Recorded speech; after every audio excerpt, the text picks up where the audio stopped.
After Dongbaek took us to his secret sex dungeon at the very top of his tower, we get shown that the regeneration ampules aren't what they seem. Because it turns out that they're made from the tears of a giant eyeball that is being forced to watch absolute atrocities like Tom Pearl videos, using modified technology based off of Yisung's invention, the mirror, which is when Dongbaek comes in. Now, I'd previously heard that apparently the level 4-48 was almost impossibly hard on this game. And they were right, but through sheer determination, power, and complete stupidity, I managed to do it. Now, while I could go on a rant about how I did it for the next 5 minutes, I personally don't really think many of you would give two shits. So let's just get straight into the video. Well, let's just look at it this way, Dongbaek. Did you hear that they made a new League of 9 in the N-Corp district? Oh, you should have seen the look on your face. Anyway, Dongbaek, I think it's about time that you ceased to exist. Cheerio, old friend.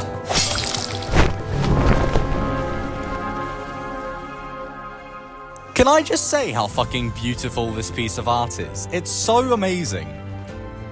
Like, honestly. Anyway, after Dongbaek gets 360 no-scoped by Donggrang, it turns out that Donggrang, like some washed-up Twitch streamer, has been clip farming the whole time. 새로운 재료가 추가되었습니다.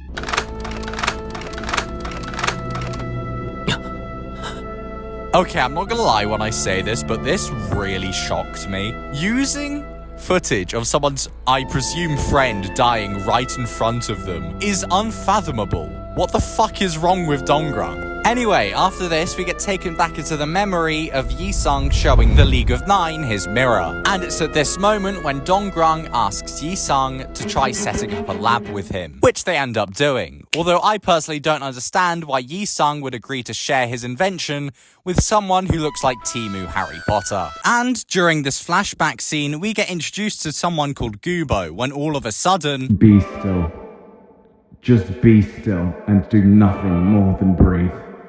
For now, that's how you must live. You cannot fly.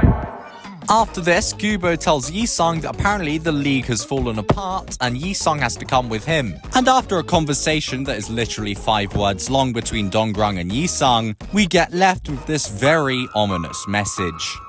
But let's forget about that for now, because we're finally out of the flashback, where we see that the whole entire room has changed and Donggrang is nowhere to be seen. And it turns out that the Technology Liberation Alliance members are coming back to fight us again after they've died, which should be impossible even for K-Corp standards. And finally, we're thrown into the first fight since Dongbaek. So I decided to use this time to build an actually decent team, considering how hard we got fucked by Dongbaek. I ended up making a bleed burn team. Now, my first reason for this is because all of my good IDs, or at least most of them, have bleed or burn or both. And my second reason is actually a bit of a secret, because bleed actually deals extra damage to people that are biologically female. And you may be wondering, hey, why is that? Now, let me introduce you to a little phenomenon called the menstrual cycle. No, but seriously though, these are all my IDs, and if you guys have any good recommendations for teams, then why don't you put them in the comment section? I'd love to see them. Anyway, after we realized that the zombies are leaking the same fluid out of their eyeballs that was coming out of the brazen bull boss a while ago, we realized that Dongbaek's body is nowhere to be seen, which is a problem for us considering that the golden bow is still lodged through her heart. And, you know, that's the whole entire reason we're here. So as we start looping the rooms, trying to find a way out of this hell, not only do we see our own backs amongst the corridors, I see that the next game node thing is the dungeon.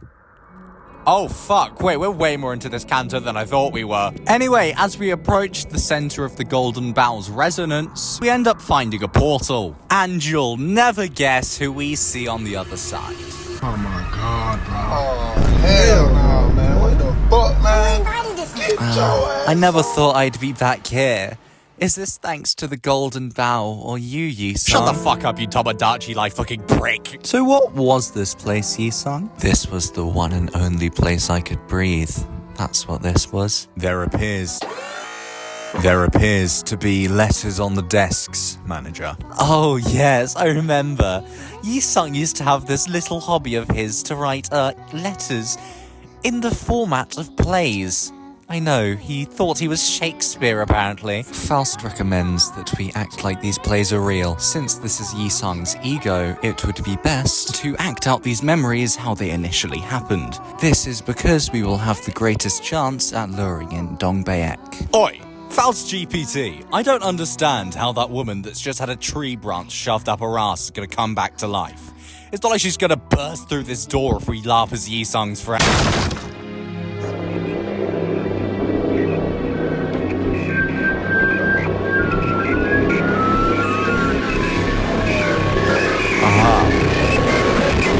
Okay.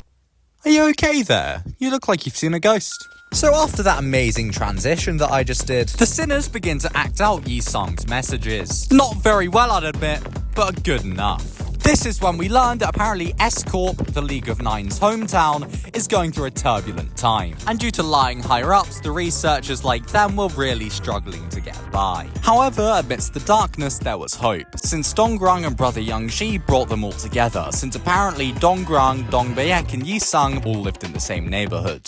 So what they all did is they all moved into a place called T-Corp. And sure, while T-Corp had bustling technology and was just significantly better for researchers, the place didn't have any colour. I mean, after all, colour is a privilege according to them, since it shows uniqueness between individuals. Anyway, after this we get informed of a previously upcoming conference that they were all supposed to be attending. Dongbaek plans to bring some sort of firework, explodey device to the conference, and when asked why, she says that she wants to make up for the fact how there's no colour in T-Corp. Also, apparently you can't see the stars when you look up in the sky because there's so much smoke. And when we ask Donggrang what he's going to bring to the conference, he says that he doesn't have anything on him. And his reason why is possibly the #1 biggest bullshit I've ever heard.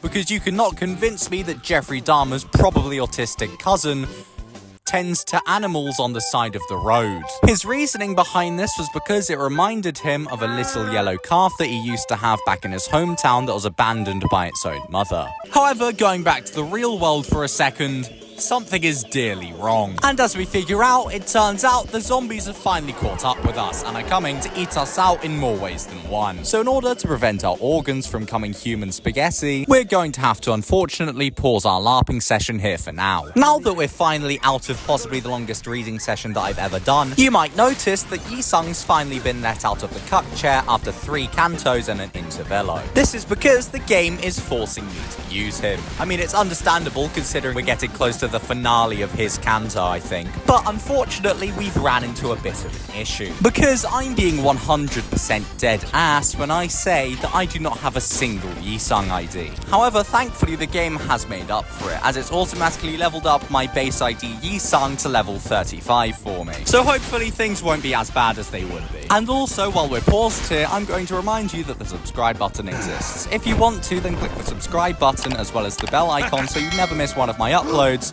But like, I'm not trying to pressure you into doing it. Like, you don't have to if you don't want to. Anyway, let's continue. 그간 평안하였는지 모르겠어. 바깥으로는 꽃이 피고 드문드문 새가 지저귀는 소리가 들리는구려. 꽃향기는 제멋대로 풍겨지나 그들이 한데 섞이면 그건 그것대로 벅달큰한 향기가 되어 그대도 맡아본 적이 있을지 모르겠어. 동백이는 항상 얼굴에 그늘이 져 보여서 신경이 많이 쓰였는데 낭수레에서 보여주는 것엔 언제나 웃음이 담겨 있는 것 같아 보기가 좋네. 우리에겐 못다한 웃음을 기술에서 대신 보여주는 거로 생각해도 되는 걸까? 뭐 자유롭게 생각하던가. 이상, 무슨 생각을 하고 있어? 네 표정은 항상 종잡을 수 없어. 그래서 늘 의중이 궁금하단 말이야. 지금껏 스쳐간 이들 또한 그대와 같은 물음을 던졌소. 허나 언어로 명료히 내어놓기에 걸맞는 재주도 없었거니와 매끄러이 정리할 수 없을 정도로 묵지근하고 어지러워 늘 백지를 건네고야 마는 것이 나의 대답이었지. 알잖소. 아무것도. Hold on. Wait a minute. Huh? I've got, like, a weird feeling that something's wrong. And what would that be, Executive Manager? I almost feel like that it's been too good for too long. I don't really know, but, like, there's been no disputes among our group, you know? We haven't, like, gotten mad at each other. Like, we've all just kind of been going along with it. You've got a point. We've been doing a lot better than usual. Wait. Is everyone here? Oh shit, I should have checked where we went through the portal. Okay, wait. 1, 2, 3, 4, 5, 6, 7, 8, 9, 10... 11. The fuck? Unless... Wait. Where's Don Quixote? Ugh, oh no. What? Okay, I'll call Vigilius. Hey, Vigilius. How are you? What is the meaning of this, Fredwado? So, you know how there's 13 sinners, including me, obviously. How would you react if there was only 12? Just out of curiosity. You know, Fredwado, it's quite amusing to me that you're saying that. Because I just heard from Chatham that apparently she received an email. Do you want to know what it said on the email, Fredwado?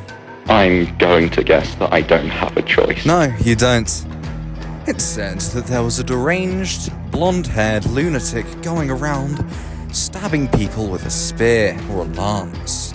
And I'm going to be completely honest with you, Fredwado. I think I've been letting you off too easy, so this time, I'm not going to. Vigilius, what does that mean? I'll be back in a moment, Chatham. I just have something I need to deal with.